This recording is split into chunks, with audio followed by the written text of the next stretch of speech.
صباح الخير. نفسنا نعمل اكل المطاعم في البيت. هنعمل النهارده مع بعض زنجر برجر بتاع KFC بنفس الطعم الرهيب والخلطة السرية بتاعته. والاحلى من ده كله ان احنا هنعمله مع بعض من اول العيش والصوص وازاي نطلع الفراخ كريسبي جدا وطعمها خطير. اول حاجة هنبتدي بيها هي تتبيلة الفراخ، ودي المقادير بتاعتها، خدوا منها سكرين شوت عشان تسهل عليكم. هنحتاج اول حاجة نص كيلو اوراق فراخ مخلية من العظم، و2 معلقة كبيرة هوت صوص او شيلي صوص المتوفر، معلقة صغيرة مستردة، ربع معلقة صغيرة فلفل اسود، معلقة صغيرة خل ابيض، معلقة صغيرة شطة، وربع معلقة صغيرة زعتر، معلقة صغيرة توم باودر، وملح على حسب الرغبة.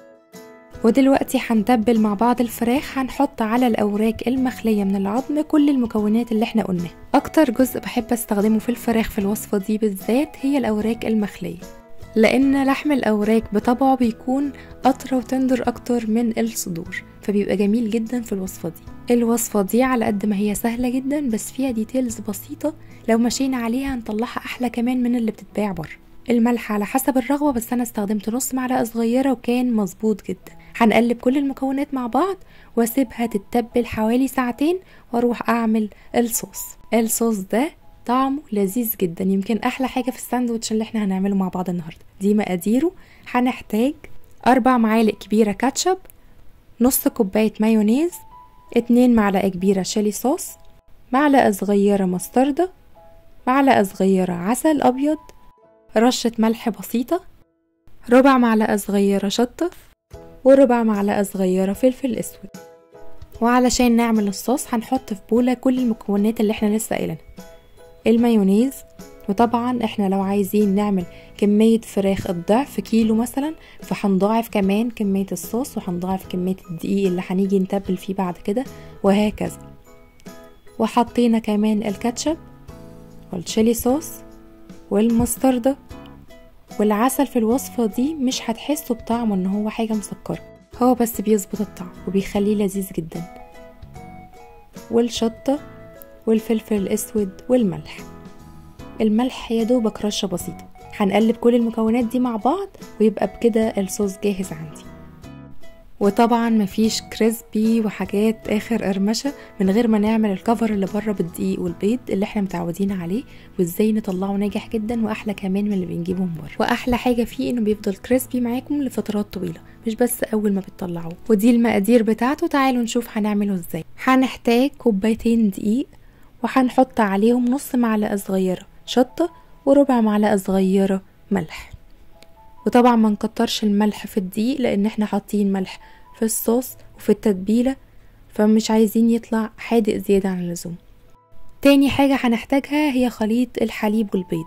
هنحط ربع كوباية حليب مع بيضاية مع رشة فلفل اسود بسيطة ونقلب كله مع بعض.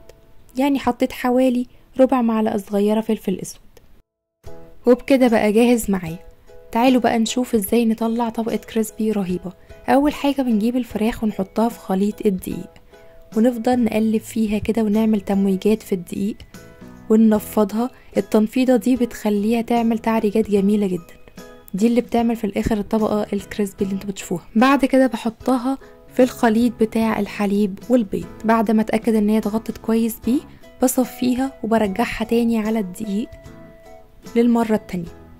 بحاول اعمل تعريجات كده فيه، يعني وانا بحط الفراخ في الدقيق ما ضغطش عليها بايدي زي ما انا بعمل البانيه، علشان ساعتها مش هتطلع لنا التمويجات اللي بتعمل القرمشه في الاخر. افضل انفض فيها كده وتطلع معانا بالشكل القمر ده اللي هيعمل معانا كريسبي رهيب.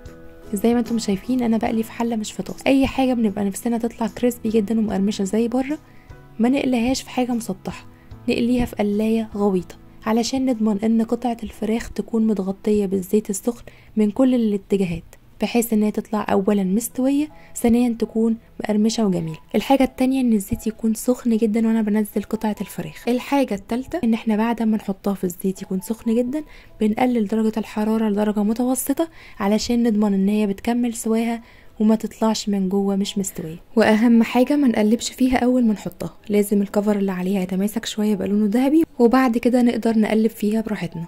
واهم حاجه اول ما نطلع الفراخ من على النار نحطها على مصفى، بلاش نحطها على طبق ولا مناديل علشان تفضل مقرمشة معانا وما تطراش. ومدة التسوية على حسب حجم قطعة الفراخ اللي احنا حاطينها. انا تقريبا اخدت معايا 10 دقايق على درجة حرارة متوسطة، بتطلع من جوه مستوية جدا ومن بره مقرمشة جدا وخطيرة. ويا سلام لما يبقى العيش هوم ميد وعاملينه بايدينا في البيت. هحط لكم اللينك بتاعه تحت في الديسكريبشن بوكس، وهتلاقوه في الفيديوهات المقترحة في النهاية. العيش معمول من غير لا حليب ولا زبدة، في 10 دقايق بيكون جاهز وطعمه رهيب. حطيت العيش في طاسة فيها نقطة زيت وحمصته تحميصة بسيط، وبعد كده حطيت عليه شوية من الصوص، طبقة خس، بعد كده قطعة الفراخ الكريسبي الرهيبة، شوية صوص كتير شوية، واحط عليه العيش. عيش بقى ما اقول لكمش على جماله. وبألف هنا وشفا، حقيقي احلى زنجر برجر ممكن تاكلوه في حياتكم، من اول تتبيلة الفراخ للكريسبي بتاعتها للعيش الهش زي القطن وفريش جدا وجميل للصوص. بجد ساندويتش مفهوش غلطة. وفي النهاية اتمنى من كل قلبي ان انتوا تجربوا الوصفة وتعجبكم وتحبوها زي ما انا حبيتها. كنت معاكم نسمة الخياط، استنوني فيديو جديد من وصفاتي، وما تنسوش اعملوا سبسكرايب للقناة وفعلوا الجرس عشان يوصل لكم كل جديد، ولايك وشير. باي باي.